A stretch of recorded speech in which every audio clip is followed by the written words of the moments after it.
Alright, Shalom Aleichem, Baruch Hu, welcome everyone. We're beginning again the Nachal Emunah Hasidic Institute program. This week's Parsha we read is Parshas Mishpatim. And in the Zohar, it's very interesting, Parshas Mishpatim brings the Sod gilgul, the secret of reincarnation. This is a subject many people are very interested in learning about. And I'd like to provide a very brief introduction to the concept.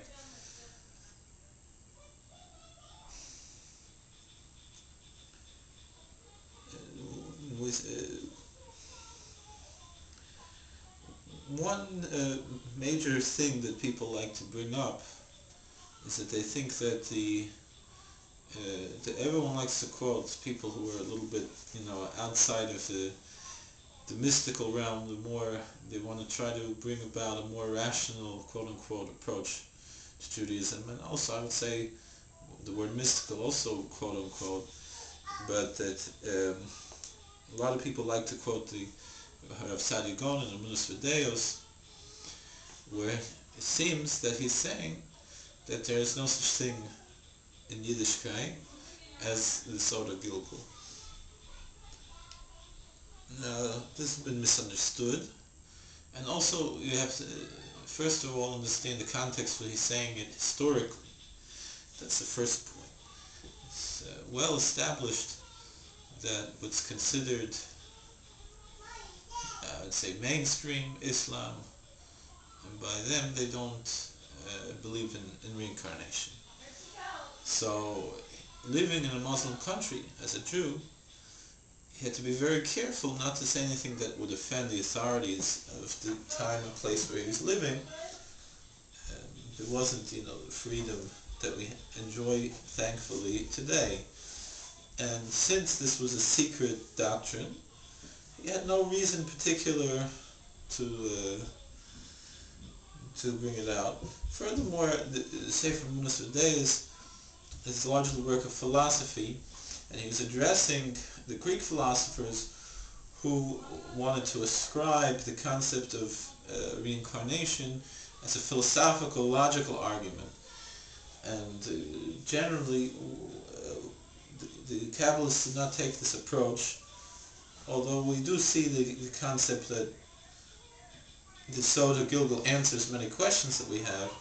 It's not that we don't derive it from the question that we say, oh, it must be that there's such a thing as reincarnation, but rather we say that because the sages taught this, so that's how we know it, not because anything else. And in the time of Rav Saadia Gaon, the Zohar was still kept secret. It existed. I'm not sure whether or not he was aware of it, but it certainly existed. It just wasn't published yet. Once the Zohar was published, then the Sod of Gilgul became more widespread. However, even before the Zohar was published, we do have the Sod Gilgul already mentioned in the Sfarim that historically people agree, secular historians would agree, predate the publication of the Zohar. For example, the Ramban talks about it in his commentary in the book of Genesis, chapter 38, the story of Er and Onan. He mentions the Sod Gilgul, and the Ramban quite often quotes from the Zohar, not by name, but because again it was before it was published, but we saw the Ramban was aware, Nachmanides was aware of the Zohar even before it came about, and he was seen quite proficient in it. It's very interesting. We see Satmarov actually talks about this in Divrei Yol, Chelik Aleph, page Shin and Gimel. It's a Sod gilgul hayodin ki boyim chidei segila. So that this, in the old days, the secret of reincarnation was only known to very few people. Now, Avraham Avinu himself knew about it, but he was not at that time in history permitted to reveal it. Later on in Divrei Yol in Chelik Gimel, in page Pei, it says Chochmas a Gilgul Ha'avoderes a Kegman Seid Otzum. The secret of the Gilgul in the old generations was a very big secret. Achash Niskal Sefer Zohar Kodesh, because for Arizal Niskal Dover. Only after it was revealed in the Sefer Zohar Kodesh and the writings of the Arizal, that's when it was revealed. But even before, like we said, even before the revelation of the Zohar, we have already this Inyan Nachmanides brings, it would seem very clearly, and other tzaddikim. And nowadays, it's very well known. And the Arizal brought the Arizal brought this. He has a whole book, the gilgulim. Of course, he didn't write it. Chaim Vital wrote it. In teachings, the Arizal, there's a whole gilgulim. It talks all about different biblical figures who they were reincarnated from. But there are many things with the Indian of Gilgul that people misinterpret as well. And perhaps also this is a little bit what Sadi Gon was talking about, that there's distinctions between the way that the Soda Gilgul is taught in other circles as opposed to how it's taught according to the Torah. One major issue with the gilgulim is the practical issue of how we approach gilgulim. The Zohar revealed that the gilgul is not only from one person to another, but could also be to animals and to plants and to inanimate objects.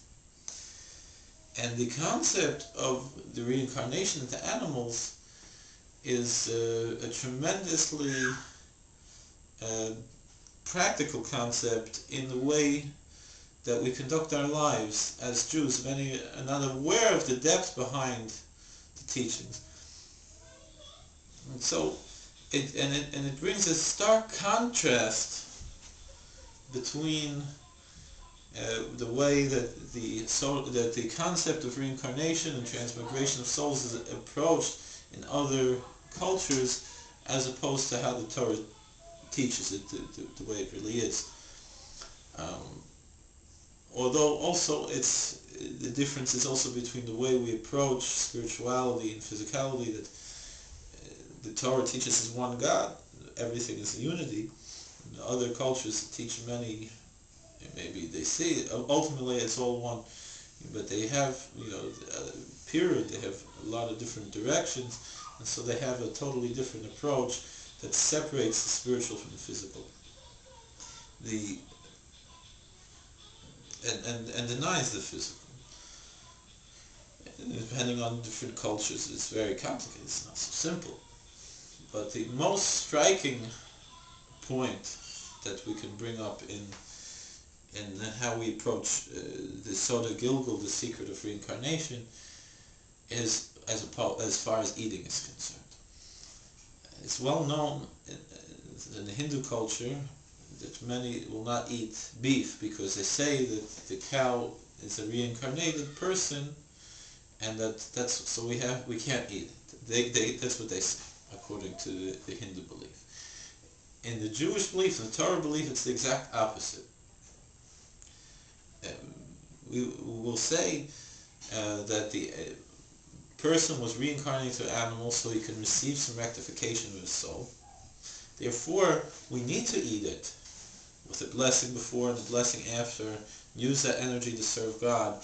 And even greater, if we eating on Shabbos, then we lifting up that soul back to God.